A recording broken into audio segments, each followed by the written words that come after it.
Hi everyone, welcome to my channel. मैं हूँ शिवानी। आज फ्राइडे है और हर फ्राइडे मेरे चैनल पे होता है कमेंट चर्चा डे, यानी कि आप लोगों के कमेंट्स को पिक करके मैं उसमें आपको जवाब देती हूँ जो भी आपने मुझसे क्वेश्चन पूछा होता है।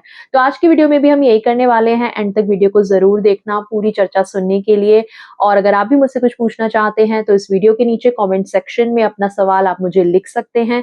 कोशिश कीजिएगा कि थोड़ा शॉर्ट में ही लिखे, 3-4 लाइनों में खत्म कर दें, क्योंकि आज की वीडियो में मैं बहुत कम ही कमेंट पिक कर पाई हूँ, क्योंकि कुछ कमेंट्स ऐसे थे कि जो काफ़ी बड़े थे, तो उनको मैंने कमेंट्स में ही रिप्लाई दिया। कुछ कमेंट्स ऐसे थे कि जिसमें कुछ ऐसे शब्द यूज़ करे गए थे जिनको मैं वीडियो में पिक नहीं कर सकती हूँ। सो प्लीज़ इन चीज़ों का ध्यान रखा करिए। अगर आप चाहते हैं कि मैं आपके कमेंट पे डिस्कस करूँ, तो थोड़ा-सा उस भाषा में आप अपना कमेंट लिखें जो कि हम यूट्यूब पे डिस्कस कर पाएँ, क्योंकि यूट्यूब की पॉलिसीज़ के अगेंस्ट हो जाता है नहीं तो वो। और दूसरा ये कि थोड़ा शॉर्ट में पूछें। तो आइए अब शुरू करते हैं आज का वीडियो। कुछ भी अच्छा लगे इस वीडियो में तो एक थम्स अप करके लाइक जरूर करना, और मेरे चैनल पे बने रहने के लिए सब्सक्राइब भी जरूर से कर लेना। बेल आइकन प्रेस करेंगे तो मेरे वीडियोस के आपको नोटिफिकेशन मिल जाया करेंगे। पहला कमेंट है मेरे पास, मैम मैं अपने नीचे के बाल से परेशान हूँ। देखिए, अगर आपको ये हेयर परेशान करते हैं तो इनको आप मेंटेन करके रखा करें। हेयर रिमूव करने के बहुत सारे मेथड होते हैं, इनमें से जो भी आपको कंफर्टेबल लगे वो आप यूज़ कर सकते हैं। जैसे कि आप रेज़र का यूज़ कर सकते हैं, ट्रिमर का यूज़ कर सकते हैं, हेयर रिमूविंग क्रीम यूज़ कर सकते हैं। बहुत सारे लोग वैक्सिंग भी कराते हैं जो कि थोड़ा पेनफुल हो सकता है, लेकिन उससे आप इन हेयर को ज़्यादा दिनों तक मेंटेन कर पाएँगे। एक बार आपने वैक्सिंग करा ली तो काफ़ी टाइम तक दोबारा से हेयर ग्रोथ नहीं होती है। और वहीं रेज़र, ट्रिमर या कैंची से भी काट लेना, ये सारे मेथड ऐसे हैं कि जल्दी-जल्दी आपको दोबारा करने पड़ेंगे। हेयर रिमूविंग क्रीम एक अच्छा ऑप्शन है, लेकिन हमें ऐसी ही हेयर रिमूविंग क्रीम यूज़ करनी चाहिए जो कि हमारे उस एरिया की सेंसिटिविटी के लिए सूटेबल हो। तो ऐसी हेयर रिमूविंग क्रीम अलग से आती हैं जो कि प्राइवेट एरिया के लिए सेफ होती हैं, तो उनको आप ट्राई कर सकते हैं। नेक्स्ट कमेंट पे आते हैं। Hello ma'am, I have a question. So we have different types of kisses, right ma'am? So which kiss is best for which people? I mean for specific age group, which kiss is best? I would like to know, ma'am. It's a request. Please answer my question, ma'am. मुझे नहीं लगता kissing के लिए कुछ ऐसे age group अलग-अलग की ज़रूरत है। हाँ, अगर आप अंडर एज हो, अगर आप 18 से नीचे की एज में हो, so normal just pack of किस एंड फ्लाइंग किस, ये ही सूटेबल है उस एज के लिए। और उससे अबव एज में अगर आप हैं, आप अडल्ट हैं, तो आप किसी भी तरह की किसिंग कर सकते हैं। वो डिपेंड करता है कि आपका उस समय क्या कंफर्ट है आपके पार्टनर के साथ जिसके साथ आप किस कर रहे हो, एंड क्या मोमेंटम बन रहा है। इट ऑल डिपेंड्स कि उस समय क्या सिचुएशन बनती है, दोनों तरफ से क्या नेचुरली होता है। सो आप किसी भी तरह का किस कर सकते हो। नेक्स्ट कमेंट पे आते हैं। Please ma'am, please humble request, clear my this doubt also. Ma'am, जैसा कि आपने बताया कि कोई भी लड़का या लड़की मल्टीपल पार्टनर के साथ विदाउट प्रोटेक्शन फिजिकल या सेक्स करता है तो HIV एड्स जैसा बीमारी हो सकता है। मैंने कहा था कि sexual transmitted infection and disease हो सकते हैं। STI एंड STD सिर्फ HIV नहीं होता, और भी बहुत सारी बीमारियां होती हैं जो कि सेक्सुअल ट्रांसमिटेड होती हैं। यानी कि अगर आप किसी के साथ सेक्सुअली इन्वॉल्व हो, और वो किसी भी तरीके का हो सकता है, एनल, ओरल एंड जो नॉर्मल आप करते हो वो। और ऐसे में अगर आपका जो पार्टनर है जिसके साथ आप कर रहे हो, उसको किसी भी तरीके का सेक्सुअल ट्रांसमिटेड इन्फेक्शन या डिसीज लगा हुआ है तो वो आपको आ जाएगा। आपने पूछा क्या किसिंग करने से होता है? देखो, किसिंग करने से HIV और एड्स तो नहीं होता है। वो सिर्फ आप किसी के इन्फेक्टेड पर्सन के ब्लड के कांटेक्ट में आओगे, या फिर प्रॉपर सेक्सुअली जो फ्लूइड है वो ट्रांसफर होगा, तभी होता है।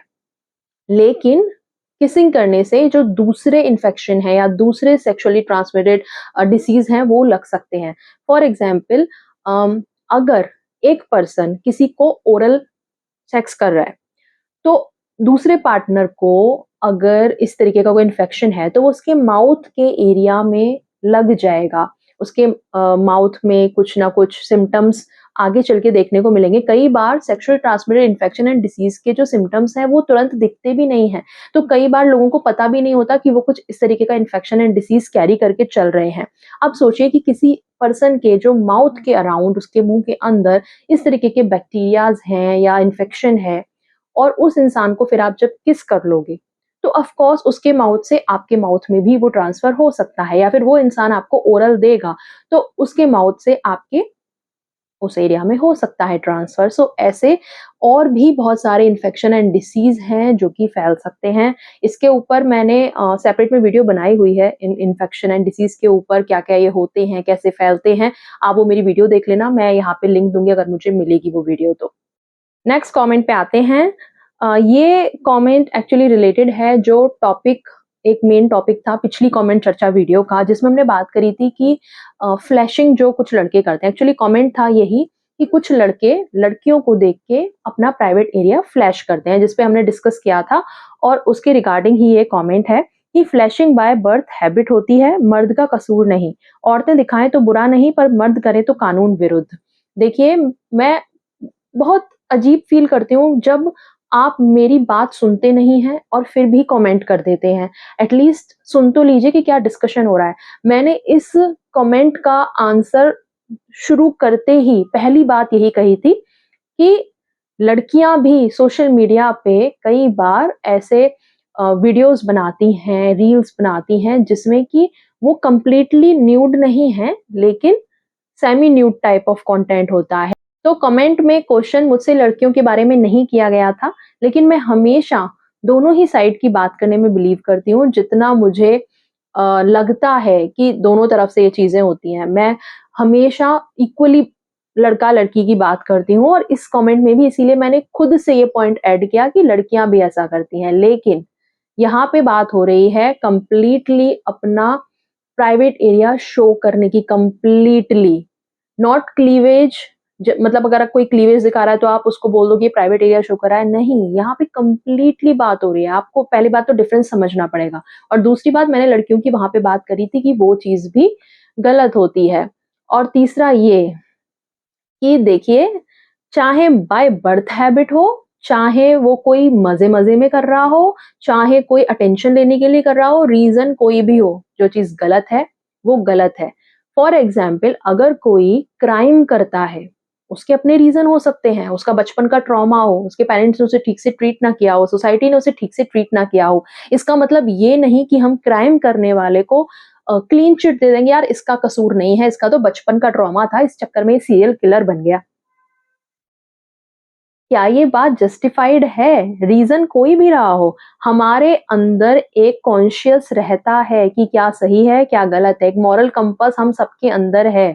और अगर कोई पर्सन उस चीज़ को नहीं समझता है कि मैं जो कर रहा हूँ गलत कर रहा हूँ, मैं दूसरों की प्राइवेसी की कद्र नहीं कर रहा हूँ, ये पब्लिक प्लेस है, उस चीज़ की कद्र नहीं कर रहा हूँ, सो वो इंसान गलत है। रीज़न क्या है, क्यों कर रहा है, बाय बर्थ कर रहा है, it doesn't matter.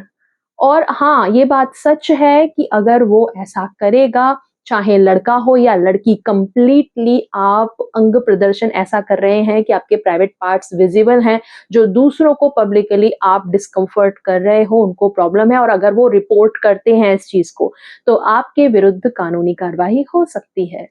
Next comment पे आते हैं। Hi Shivani, I want to get rid of masturbation and have started using silicone sex toys for okay, is it right thing to do? देखिए, अगर आपको आगे चल के शादी नहीं करनी है, आपको अकेले ही रहना है अपनी लाइफ में, और ऑफ कोर्स आपकी सेक्सुअल नीड होंगी और आपका कोई पार्टनर नहीं है, तो उन चीज़ों के लिए, अपनी सेक्सुअल नीड्स को सेटिस्फाई करने के लिए आप मैस्टरबेशन करते हैं या टॉयज़ का यूज़ करते हैं, तो उसमें मैं आपको बिल्कुल भी जज नहीं करूँगी। ऑब्वियसली आपकी नीड्स हैं, आप उनको कहीं से तो सेटिस्फाई करेंगे ही। लेकिन अगर आपको आगे चल के शादी करनी है, अपनी एक सेक्सुअल लाइफ आगे आपको जीनी है, तो इन चीज़ों से थोड़ा-सा आप बचें और नहीं करें। ये बिल्कुल ऐसा ही है कि एक एडिक्शन को छोड़ने के लिए आप एक दूसरा एडिक्शन को पकड़ ले रहे हो। तो कल को जब आप अपनी शादी में या अपने पार्टनर के साथ जब वहाँ पे आप एक्साइटेड होना चाहोगे, आप परफ़ॉर्म करना चाहोगे, तो कई बार इन चीज़ों की इतनी लत लग जाती है कि आप नॉर्मली परफ़ॉर्म कर ही नहीं पाते हो।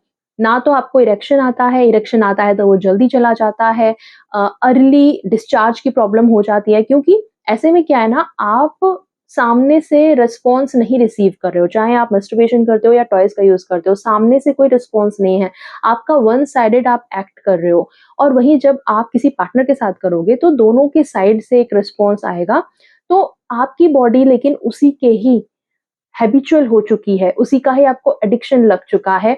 तो ऐसे में आप नॉर्मल नहीं कर पाते हो और कई तरीके की सेक्सुअल प्रॉब्लम आगे चल के फेस करते हो। तो अगर आगे चल के आपको शादी करनी है, अपनी सेक्सुअल लाइफ आपको आगे रखनी है, तो इन चीज़ों को छोड़ दें और धीरे-धीरे, धीरे करके कम कर दें। मैं ये नहीं कहूँगी कि ये सब करना गलत है। आप कंप्लीटली कर सकते हैं, लेकिन बहुत जल्दी और बहुत ईज़िली इनकी हैबिट लग जाती है, उससे आपको बचना है। नेक्स्ट कमेंट पे आते हैं। हेलो मैम जी, ये बताएँ कि बॉडी पे कौन-सा साबुन अच्छा है? बॉडी कालापन और खुश्की हो जाती है। वैसे मैं पियर्स यूज़ करता हूँ, बताओ। पियर्स तो हमारे घर में भी यूज़ होता है एंड पियर्स का बॉडी वॉश भी आता है, वो भी बहुत अच्छा है।